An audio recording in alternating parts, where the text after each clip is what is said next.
Hello, I hope you are all well.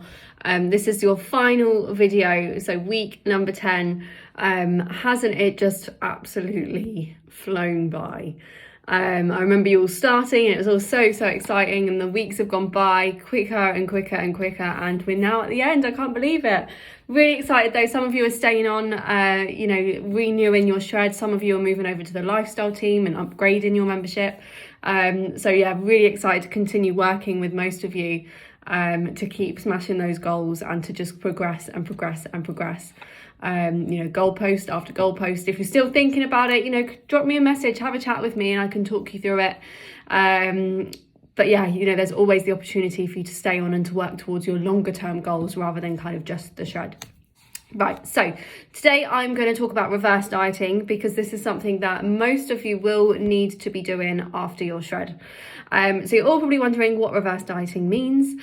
So reverse dieting is basically, it's like a backwards step to what we have just done. So it's slowly increasing your calories in a stepwise fashion over a longer period of time for you to then reach your maintenance calories. So when you've been dieting for a long time and you restrict your calorie intake, your body becomes more energy efficient.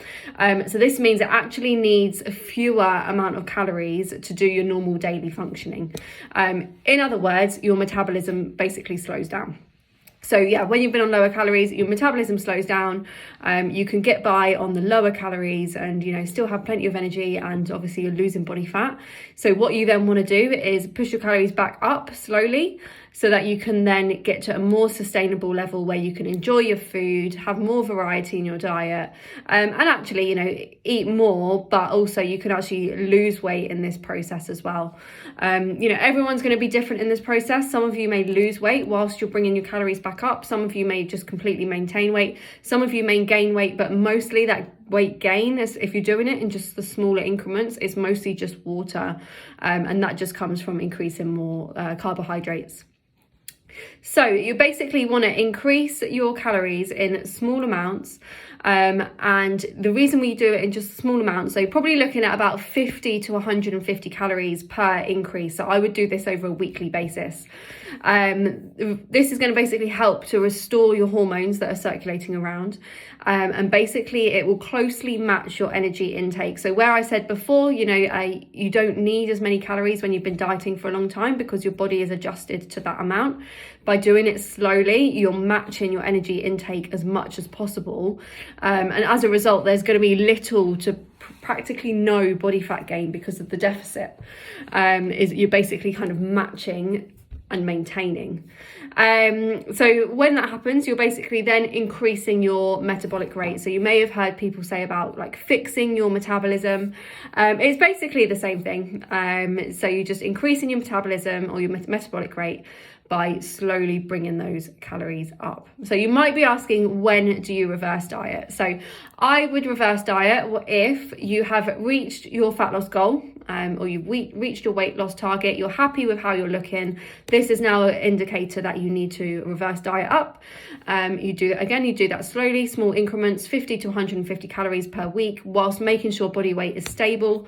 If you do find, you're dropping weight or you're increasing weight, then you may need to reassess, make the increments bigger or smaller. You would also reverse diet if your fat loss has stalled. So if it has stalled for maybe say 3 to 4 weeks, this is when we implement maybe a reverse diet or actually a diet break where you just kind of have a couple of days at higher calories. You may also decide to reverse diet if you want to then focus on your performance in the gym. So say, for example, you've reached your fat loss target, you now want to focus on muscle building. You'll reverse diet slowly back up until you reach a calorie surplus at that point. So it basically just gives you that metabolic reset, and as I say, it's needed after a period of low calories. So after a shred is a perfect time to reverse diet, and I know some of you are staying on so that you can reverse diet properly. It's going to give you more energy, it's going to give you more food. The worst thing you can possibly do after like a shred or a strict diet, and it's the same for me when I prep as well, the worst thing you can do is just eat normally like a normal person when you finished, or eat similar to how you were eating pre-shred, because your metabolism is just not going to catch up with that, and the rate of body fat gain is going to be so high. So you may have friends or family who have done like keto diets before, or really low calorie diets, or low carb, even things like Weight Watchers, Slimming World, and they've done really well on it, and then after they've finished, they've reached their goal, you may find that actually they put the weight back on. I think practically everyone knows someone in that position. So this is what we want to avoid. We want to avoid that weight gain post-shred, and we need to do that by being sensible after your shred, and just bringing those calories back up slowly, rather than thinking, fuck it, I've finished, let me eat however I like now, because you will gain the body fat back, and it will come on fairly quickly. This is actually the same with your cardio and your expenditure as well. So if you're on, if you finished your shred on say 16k steps and you're doing daily cardio at 40 minutes, I know you don't want to follow that routine forever. So if you've hit your fat loss target and you're ready to bring that back down to a more maintainable level, you want to do the same sort of thing.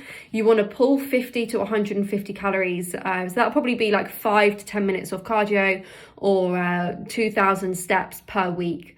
So you basically want to manage your step count, your cardio. So both of those, you want to bring them down to a maintainable level. 10k step daily is perfectly manageable. Cardio, you might want to get to about 4 times 30. Again, that's quite a normal routine for most people. So you want to get to the point of just slowly bringing that down. And again, you don't want to go from doing all this expenditure to then doing nothing, because your body's not going to like it. We need to bring it down slowly. So manage your cardio, manage your daily step count, and manage your calories, so you can get up to a point where it's maintainable for the long term, moderate amount of cardio, decent level of steps, and you've got a good amount of food to keep you fueled without gaining any body fat. So if you need any help on that, obviously let me know. As some of you are staying on to reverse diet, and as I say, if you want more questions or have more questions about continuing your coaching, just drop me a message. But yeah, hope that was helpful, and well done for absolutely killing your shred. Almost there now, final few days, keep pushing, and let's get some fantastic results.